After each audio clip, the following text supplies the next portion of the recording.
partager un petit moment. Et comme vous savez, le pasteur est en vacances. Non, je rigole. Non. Le pasteur est au camp. Alors le camp, c'est les vacances pour les autres, mais pour lui, il travaille là-bas, il s'occupe de jeunes. Donc avec mon frère Antoine, on assure un petit peu la prédication, les études dans les deux dimanches, ce dimanche-là et le dimanche prochain, où il est en transit. D'ailleurs, c'était une petite pensée pour lui, la deuxième chanson, Lens, Lens, Lens. Ouais. Il faut mettre un petit accent quand on chante, c'est beaucoup plus sympathique. Donc voilà, on pense beaucoup à lui, et en attendant, eh bien, je vais prendre le relais pour le partage de la parole de Dieu ce matin. Le thème que j'avais envie de partager avec vous, c'est « Le ciel et la terre passeront, mais ces paroles ne passeront point ». C'est en Matthieu chapitre 24, verset 35.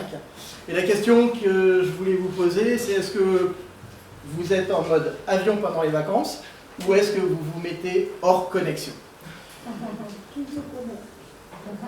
Est-ce que vous entendez ce petit son, ce petit mot qui commence à résonner là depuis quelque temps?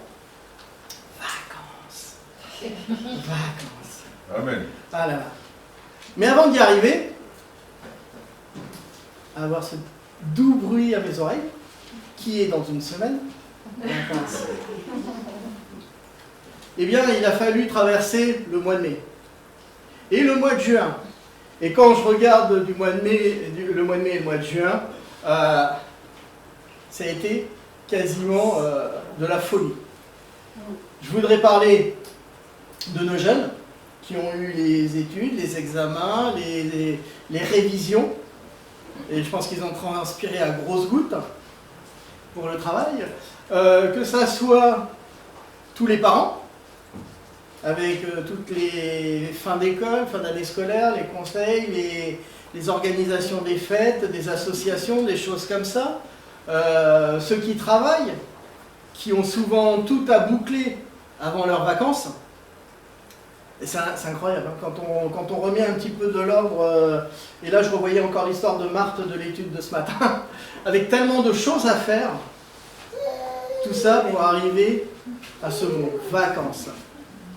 Et alors c'est quoi les vacances? Allez. On est au mois de juillet, on a le cerveau qui s'est liquéfié avec le mois de juin et le mois de mai et le mois de juin.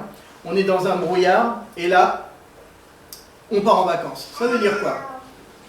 Eh ben, on se lève le matin. Déjà la veille, on a préparé les bagages. Première activité, ça va être un Tetris. Premier Tetris, mettre les affaires que vous avez mis sur le lit dans la valise. Deuxième Tetris, mettre les valises dans le coffre de la voiture. Et là, c'est les vacances. Pas encore. Quand est-ce qu'on arrive? C'est encore loin? On va où? Ça fait que 12 km que vous êtes parti de la maison. Il en reste 650. C'est pas grave. Quand on est arrivé, eh ben, il faut retirer le Tetris. On défait les valises, on vide tout. Le frigo est vide. Allez, c'est parti pour les courses, c'est parti pour refaire le plan de nourriture et tout. Et là, le petit mot de vacances, il continue à résonner, mais de loin. Hein. Et puis quand tout est fait, là, vous dites, je suis en vacances. Je fais plus rien. Vous me demandez plus rien.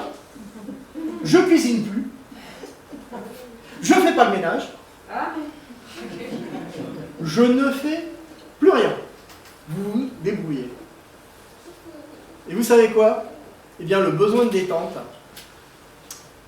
c'est quelque chose que même Dieu a mis en place.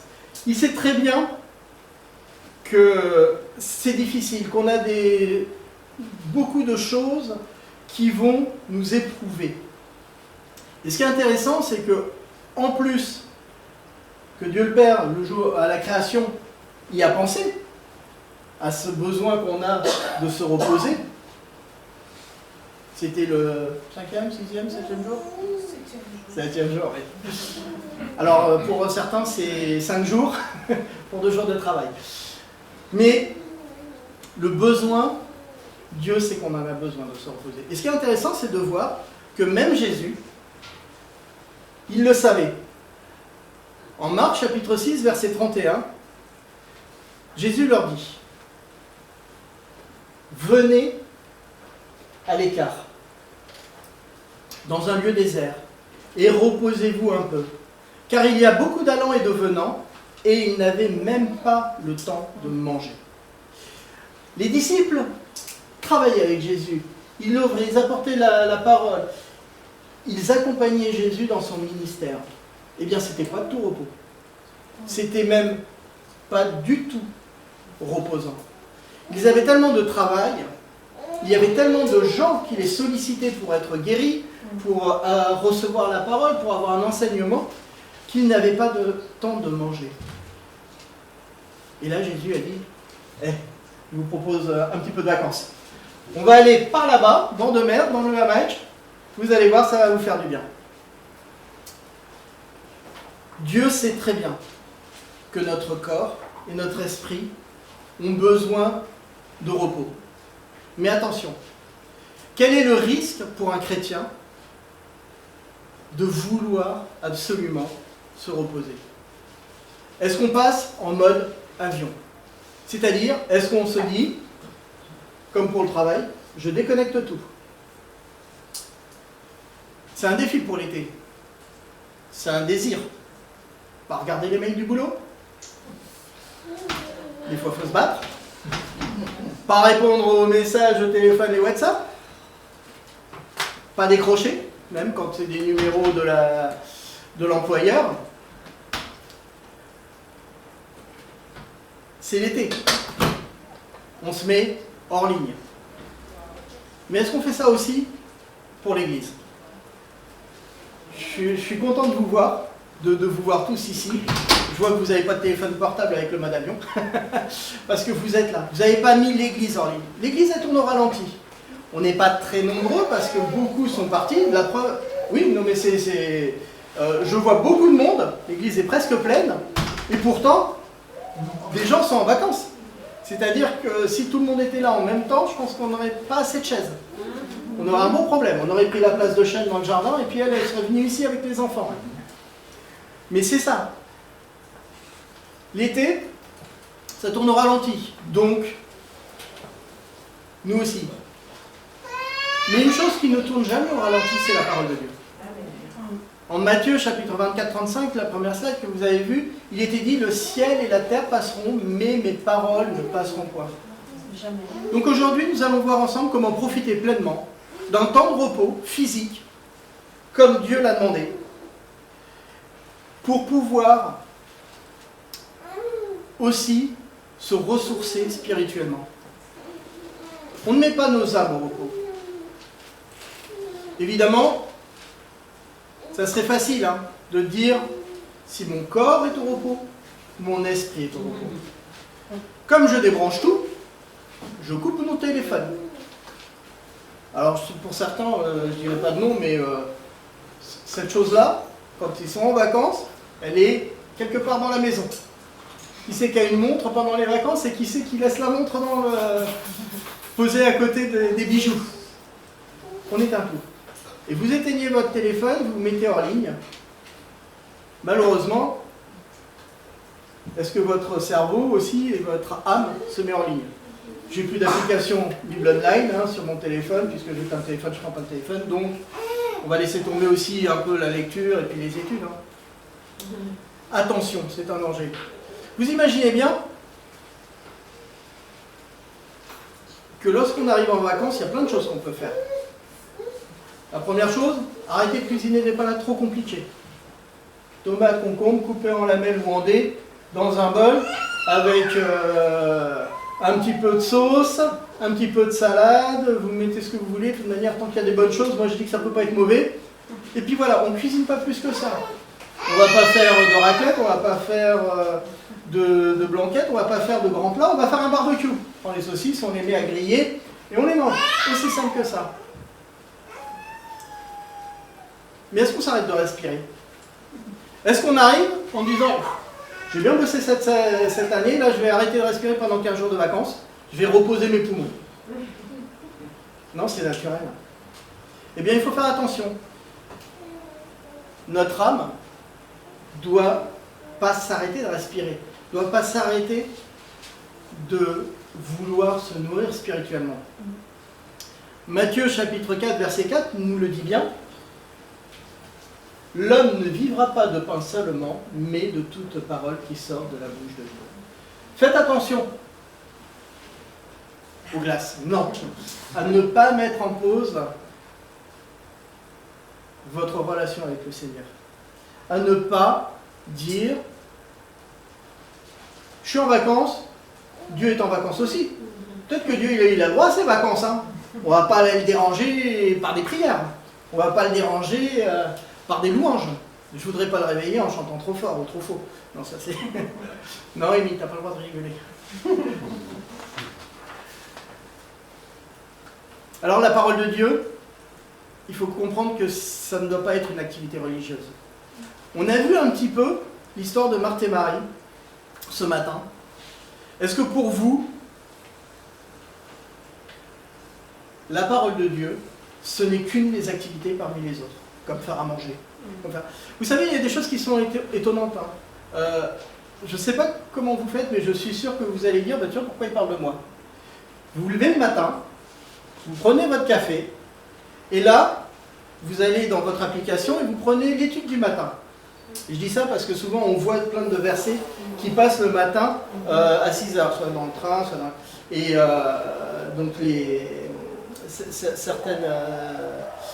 certains frères et sœurs partagent des passages qu'ils lisent sur le groupe Famille Église. Donc c'est ça, qu'est-ce qu'on fait? On se lève, on boit le café main gauche, main droite, hop, on scrolle avec le doigt l'écran, la petite étude, on lit rapidement le verset ou dans le train, on écrit deux, trois choses, en même temps on répond au patron qui te demande pourquoi tu n'es pas encore arrivé, et voilà. Et là, pendant les vacances, ben on ne va pas se lever à 6h30 du matin, on ne va pas prendre notre café en lisant parce que déjà quand on se lève c'est plus l'heure du café mais c'est l'heure de la salade de tomates et donc le rythme est chamboulé, tout est changé. Est-ce qu'on va se dire bah tiens c'est dimanche, je suis en vacances, est-ce qu'il y aurait une église quelque part? Vous savez c'est une chose qui est assez amusante, hein. C'est qu'on peut facilement être distrait et ne plus penser à Dieu. Et dans ces cas-là, après, on peut se poser la question, effectivement, est-ce que les activités religieuses, c'est juste une liste de choses à faire? Alors, la Bible nous met en garde contre cette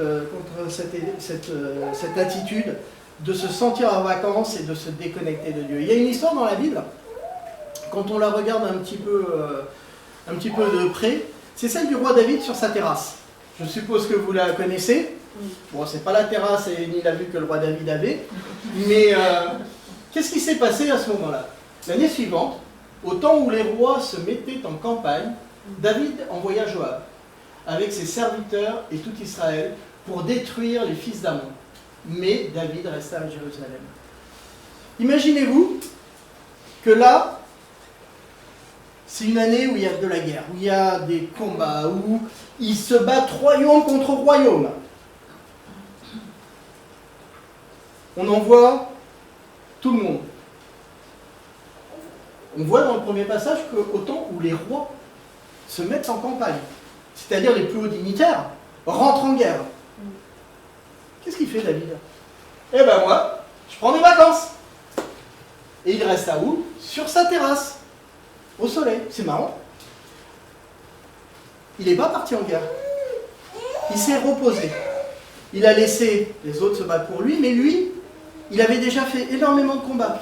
Il avait beaucoup de victoires à son actif. Et il s'est dit, je peux enfin me reposer, je vais laisser les autres se battre pour moi. Vous connaissez la suite de l'histoire. Il a commencé à oublier Dieu, à oublier ce pourquoi il était roi. Il a commencé à regarder les choses qui étaient attirantes autour de lui. Il a vu Bathsheba, et il a commencé à s'enfoncer dans le péché. La parole de Dieu devrait être une encre pour nous. Quand les tourbillons de la vie s'entraînent, même pendant les vacances. Vous savez que la nature change. Quand je vois notre projet de vacances, pour aller voir notre famille dans le sud de la France, au mois de mai, au mois de juin, c'est verdoyant, c'est beau. Et maintenant, je ne sais pas ce qu'on va trouver quand on va. Déjà, je ne sais même pas si on va pouvoir y aller parce que toutes les routes sont coupées à cause des incendies. Il n'y a plus de circulation de train, c'est une catastrophe. Nestor me dit, tiens, je veux partir à la mer. J'ai fait, ça va être très limité parce que tout le Var, donc la Méditerranée, c'est en feu. Toute la côte atlantique, c'est en feu. Il te reste la Bretagne ou la Normandie. Et dans ces cas-là, il faut une combinaison de plongée si tu vas te baigner. Quoi qu'avec le réchauffement de la planète, peut-être que l'eau est un petit peu plus agréable. Mais vous imaginez comment les choses changent rapidement. Vous avez un petit bout de jardin, vous avez un petit bout de gazon devant vous. Si vous reste du gazon, champion. Moi, j'ai une espèce de paille pour les chevaux. Et puis, j'essaye de faire survivre un hortensia avec 3 feuilles vertes qui débordent, alors que tout le reste a brûlé.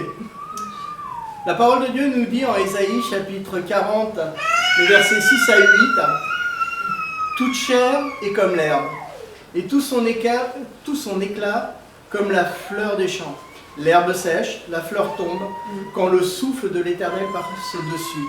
Mais la parole de notre Dieu subsiste éternellement. » Alors ces vacances, effectivement, c'est une opportunité de garder toujours notre encre plantée dans cette parole de Dieu. Car elle sera là, quels que soient les événements, quelles que soient les situations que nous allons rencontrer. C'est comme une boussole.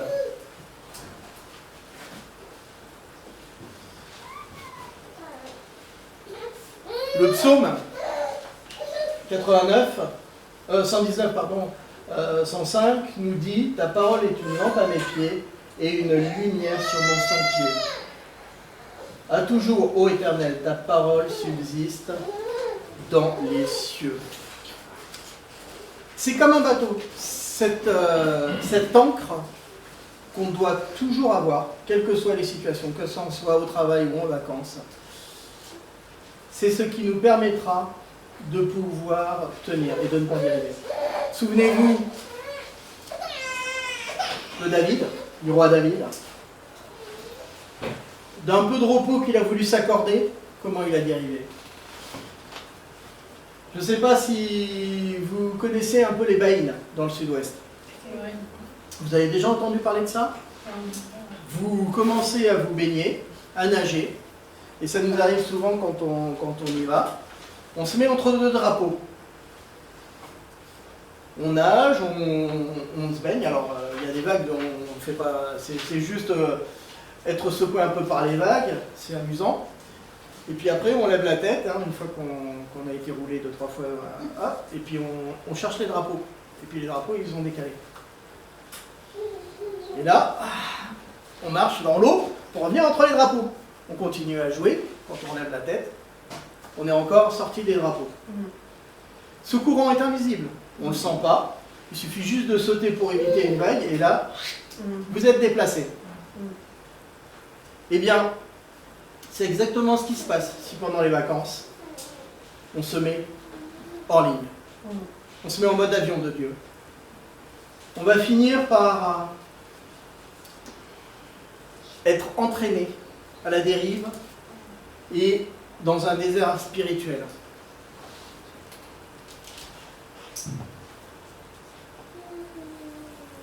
Si vous regardez cette pièce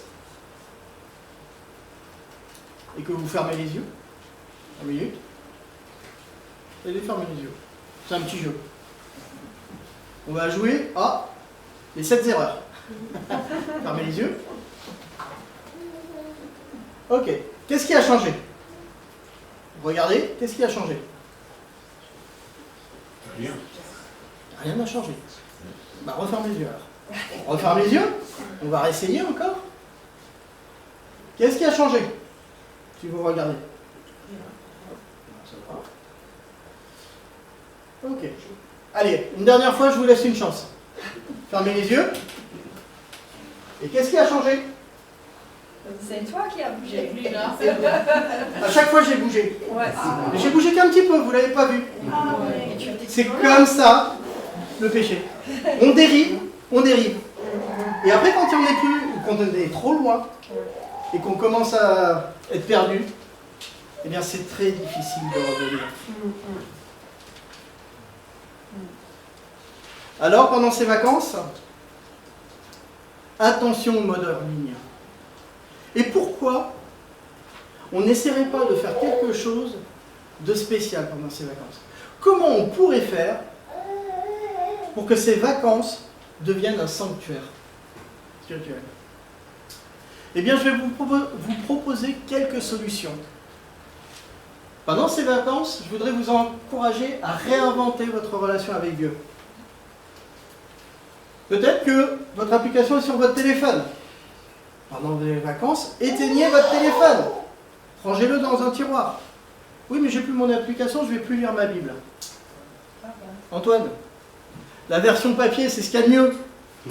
Vous avez des bouquins pour vos vacances? Partez avec une Bible papier. Vous allez voir, essayez d'avoir une Bible papier avec vous. Vos écouteurs, peut-être que vous le faites déjà, enfin je pense que vous le faites déjà, si vous aimez un petit peu les chants qu'on a chantés ce matin, eh bien pendant vos promenades, écoutez des louanges, des chants chrétiens. Pourquoi ça serait la dernière... les mots qui me viennent en tête, c'est des trucs de vieux, lambada, zumba, machin. Donc je sais pas, mais le tube de l'été, je sais même pas s'il y a un tube de l'été, mais... Pourquoi écouter en boucle sur les radios le tube de l'été quand vous pouvez écouter des louanges pendant vos vacances? Il suffit juste de télécharger quelques fichiers. Vous pouvez aussi télécharger la Bible audio. Vous n'avez pas envie de lire, vous n'avez pas envie d'avoir une Bible papier? Eh bien, il y a la Bible audio. Vous pouvez écouter une histoire comme un livre audio. Ça existe en Bible. Réinventez votre façon et votre relation avec Dieu. Vous n'allez pas vous lever à 6h45 pour boire un café et faire votre étude. Faites autrement. Je vous encourage à faire autrement. La deuxième chose, pour que vos vacances soient un sanctuaire avec Dieu, c'est tout simplement de lever les yeux vers l'architecte. Quel que soit l'endroit où vous êtes, vous pourrez contempler les merveilles de Dieu. En effet, les perfections invisibles de Dieu, sa puissance éternelle, et sa divinité se voient comme à l'œil nu depuis la création du monde quand on les considère dans ses ouvrages. Romains 1, 20. Vous êtes promené en montagne? C'est majestueux. Ouais. Bord de mer? Rien que le bruit de la mer. Bon, ça marche pas en Méditerranée. Le bruit des vagues. L'odeur des embruns. En Méditerranée, quand vous voyez les montagnes qui donnent quasiment, qui ont les pieds qui sont dans l'eau, c'est magnifique. Quand on voit les cigales, on entend les cigales, et il y en a tellement qu'on les voit, sur les arbres, ils sont sur le tronc. Mais Dieu a fait tellement de choses merveilleuses. Il suffit d'aller sur internet, chercher l'image vacances, paysages, alors là, j'avais le choix. Mais c'est beau, hein. Ça donne envie d'y aller, non? Regardez, promenez-vous, marchez, un tour en forêt, si attention, hein, mais un tour bord de mer, un tour, même dans la nature, là où vous êtes. Et pensez à Dieu pendant ces moments-là. Il faut transformer ces promenades en temps de louange silencieuse. Pourquoi pas prier en regardant les étoiles? Il n'y a pas longtemps, c'était hier ou avant-hier, on lève le nez puis on regarde. L'avantage quand il fait très beau, très chaud et très sec, qu'il n'y a pas un nuage, c'est que vous avez un ciel magnifique. On faisait ça avec les enfants quand on était dans le sud-ouest, on mettait un drap par terre, on s'allongeait sur le dos, et quand vous n'avez pas la pollution lumineuse de la ville, vous cherchez les constellations. La grande ours, la petite ours, Andromède. Et on passait des soirées juste à contempler. Et bien faites ça aussi pendant vos vacances, et pensez que derrière tout ça, il y a un créateur, il y a Dieu le créateur. Un autre moyen encore pour pouvoir avoir ces temps et ne pas se mettre en mode avion de Dieu, c'est prendre du temps pour les fruits spirituels, les fruits de l'esprit. Alors, pendant ces vacances, pourquoi être comme Marthe, c'est-à-dire amer, fâché, aigri, et pas plutôt pratiquer les fruits de l'esprit? Que votre parole soit toujours accompagnée de grâce, assaisonnée de sel, afin que vous sachiez comment il faut répondre à chacun. Colossiens 4:6. Vous allez être au restaurant, il y a beaucoup de monde. Le serveur va mettre du temps à vous servir. Vous allez lui crier dessus, vous le remerciez quand il vous l'emmène en disant « Oh, vous êtes bien occupé, ça fait plaisir à voir. » Parce que ça veut dire que ça marche, qu'il a du travail. Est-ce qu'on va être aimable avec la caissière, qui a déjà vu tous les vacanciers du samedi arriver pour leurs courses, hein, de ce qu'on disait, jouer au Tetris, caddie, sac, coffre. Est-ce qu'on va prendre 5 minutes pour lui dire une petite parole gentille ou, les fruits de l'esprit, essayez de les pratiquer pendant les vacances. Quand vous les faites, pensez à Dieu. Pensez vraiment à glorifier Jésus dans ces moments-là. Et le dernier point qui pourrait aussi vous aider, c'est essayer de partager ces moments avec votre famille. Est-ce qu'on peut prendre quelques temps pour s'asseoir et parler de Dieu en famille, parler de Dieu aux enfants, leur montrer en regardant le monde, les paysages, lui expliquer comment Dieu a créé tout ça? Là aussi, c'est une bonne occasion de pouvoir se ressourcer, de pouvoir passer du temps. Colossiens chapitre 4, verset 6, nous dit ceci, que votre parole... C'est celui-là, Cantique des degrés de David, voici, ô qu'il est agréable et qu'il est doux pour des frères de demeurer ensemble. Psaume 133, verset 1. Ces moments où on peut se recueillir, où on peut se détendre, on peut se reposer, tout en ne mettant pas Dieu hors ligne, doivent être importants.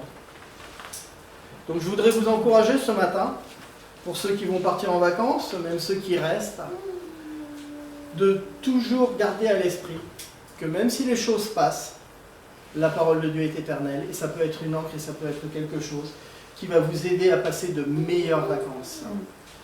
Merci pour votre attention. Et comme dirait Matthieu chapitre 7, verset 24, c'est pourquoi quiconque entend ces paroles que je dis et les met en pratique sera semblable à un homme avisé qui bâtit sa maison sur le roc.